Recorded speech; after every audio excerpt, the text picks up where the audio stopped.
Selamat pagi Bu, izin memperkenalkan diri, nama saya Andi Naudia Ratu Purba dari kelas 12 IPA 4 absen 5. Kabinet Indonesia pada masa demokrasi liberal. Pada artikel kali ini kita akan membahas tentang Kabinet Indonesia pada masa demokrasi liberal.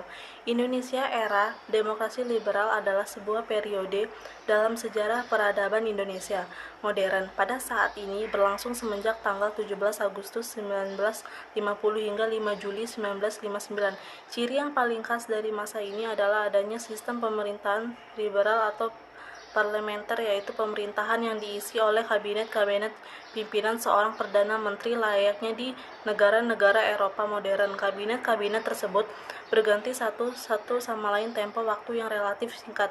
Dalam kurun waktu 9 tahun terdapat 7 kabinet pemerintahan yang pernah memimpin jalannya pemerintahan Indonesia, yaitu Kabinet Taksir, Kabinet Sukiman, Kabinet Wilopo, Kabinet Ali Satrowijodjo, Kabinet Barudin Harahap, Kabinet Ali, dan Kabinet Juanda. 1. Kabinet Natsir 6 September 1950 sampai 21 Maret 1951. Perdana Menteri sekaligus pimpinan kabinet ini adalah Muhammad Nasir yang berasal dari Partai Majelis Syuro Muslimin Indonesia Masyumi. Beberapa program kerja Kabinet Nasir yang terkenal adalah pendaftaran Indonesia sebagai anggota Perserikatan Bangsa-Bangsa PBB, persiapan penyelenggaraan pemilihan umum, dan pelaksanaan program ekonomi bernama Gerakan Banteng. Kabinet ini harus mundur karena menghadapi mosi tidak percaya dari Partai Nasional PNI atas sebuah produk hukum yang diduga menguntungkan Masyumi selain partai pimpinan koalisi kabinet. Secara politis, produk hukum tersebut adalah Peraturan Pemerintah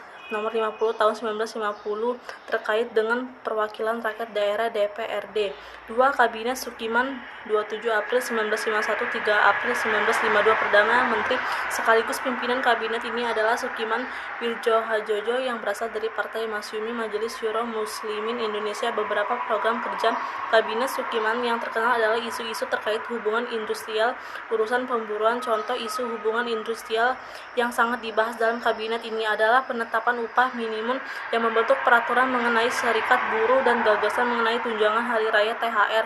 Kabinet ini harus mundur karena menghadapi mosi tidak percaya dari seluruh partai politik yang ada atas sebuah dugaan penyelewengan teknis dan ideologi terkait dana bantuan asing yang Mutual Security ACT MSA dari Amerika Serikat yang notabene adalah negara blok barat. 3. Kabinet Wilopo 3 April 1952 3 Juni 1953. Perdana Menteri sekaligus pimpinan kabinet ini adalah Wilopo yang berasal dari Partai Nasional Indonesia PNI. Beberapa program kerja Kabinet Wilopo yang terkenal adalah saat penanganan konflik internal dalam hubungan militer yang sangat berkembang hingga ke skala layaknya sebuah kudeta. Konflik yang terjadi pada tanggal 17 Oktober 1952 yang berlangsung adalah adanya kemarahan Tentara Nasional Indonesia Angkatan Darat TNI AD yang mendengar adanya upaya perombakan organisasi militer oleh para politikus di parlemen. TNI AD menganggap bahwa hal yang berbau politik mengganggu profesional dan efisiensi militer. Mereka mengajukan proses kepada presiden untuk turun tangan dalam mengatasi politikus yang ikut campur. Kabinet ini harus mundur karena menghadapi mosi tidak percaya dari sebuah kelompok bernama Serikat Tani Indonesia atas tragedi konflik berdarah yang bernama Peristiwa Tanjung Morawa pada 16 Maret 1953. Kabinet Ali Satrowijodjo 31 Juli 1953 12 Agustus 1955. Perdana Menteri sekaligus pimpinan kabinet ini adalah Ali Satrowijodjo yang berasal dari Partai Nasional Indonesia PNI. Beberapa program kerja Kabinet Ali Satrowijodjo terkenal adalah persiapan pemilu di tahun 1955, penyelenggaraan konferensi Asia Afrika KA, dan program ekonomi bernama Sistem Ekonomi Alibaba. Selain itu, kabinet ini berasal dari mengurusi persiapan pemilu seperti penyusunan dasar hukum dibutuhkan untuk penyelenggaraan pemilu. Kabinet ini harus mundur karena menghadapi mosi tidak percaya dari Partai Majelis Syuro Muslimin Indonesia Masyumi yang menarik dukungan mereka terhadap kabinet, sehingga secara sistem parlemen Kabinet Ali Satrowijodjo kekurangan suara yang dibutuhkan untuk tetap memimpin pemerintahan. Program pemilu yang sudah disusun harus diselenggarakan di kabinet selanjutnya, yaitu Kabinet Marsunuddin Harahap. Kabinet Marsunuddin Harahap 12 Agustus 1955 3 Maret 1956. Perdana Menteri sekaligus pimpinan kabinet ini adalah Burhanuddin Harahap yang berasal dari Partai Majelis Syuro Muslimin Indonesia Masyumi.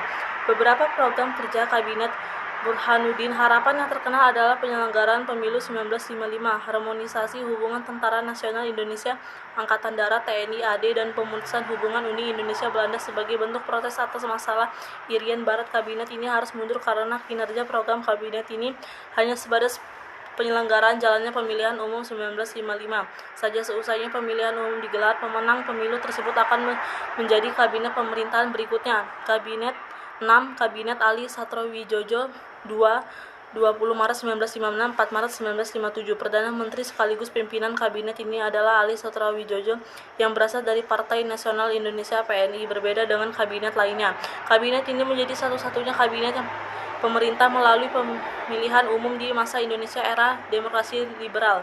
Beberapa program kerja kalimat Ali Satrowijojo II yang terkenal adalah pembatasan hasil perjanjian konferensi meja bundar KMB sebagai bentuk proses kepada Belanda serta urusan pemerintah dalam negeri. Kabinet ini harus mundur karena menghadapi mosi tidak percaya dari salah satu organisasi binaan Partai Majelis Syuro Muslimin Indonesia Masyumi yang bernama Ikatan Pembela Kemerdekaan Indonesia. Dengan demikian, secara sistem parlemen, Kabinet Ali Satrowijojo II kembali kekurangan suara dibutuhkan untuk tetap memimpin pemerintahan.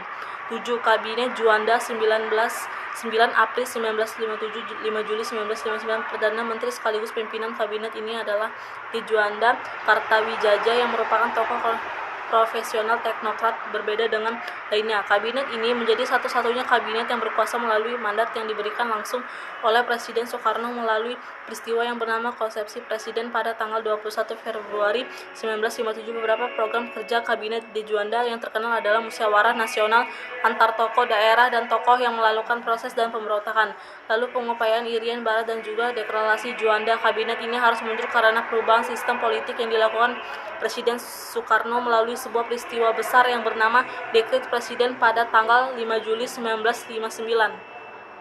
Terima kasih.